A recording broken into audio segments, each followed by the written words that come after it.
getting down to the very last row of stitching on Janet's amazing applique quilt. This was a block of the month from Keepsake Quilting, and when you go look at the pictures of this on Facebook or Instagram, you will see that the blocks are each different, even though they obviously follow the same theme. Take just a minute to go look over there and follow on Facebook, Instagram. You'll see pictures of these quilts with other information.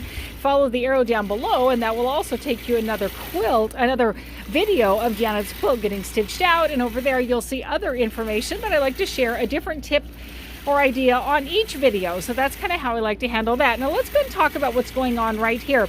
One is that she has this amazing wraparound border, which obviously goes along with the gorgeous appliques in the center.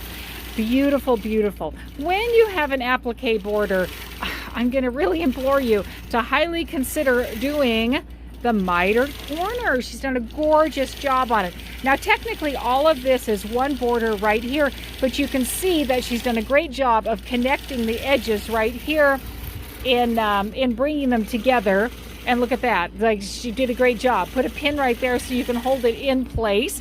No matter what quilt you have, I would always encourage you to consider a mitered corner. Over here at the Quilting Studio, I teach a free clinic every year in the better weather months of the year about mitered corners, a free clinic, and I can talk to you about that. But I would always consider having you do that because it will elevate your quilt a couple of steps. But anytime you have a wraparound border, oh my friends, you definitely want to do that. That would not look so great if you'd cut it off right here. So beautiful job on that. Sometimes I get mitered corners that are a little wavy out or suck in too far. So that's not something really great. The design I'm putting on here is called clamshell feather, and it's clamshell because it kind of fits inside of itself. Let's go ahead and take a look. It kind of comes down and back up again. So this is one piece right here, and then there's another one that I've alternated them so they fit inside of themselves.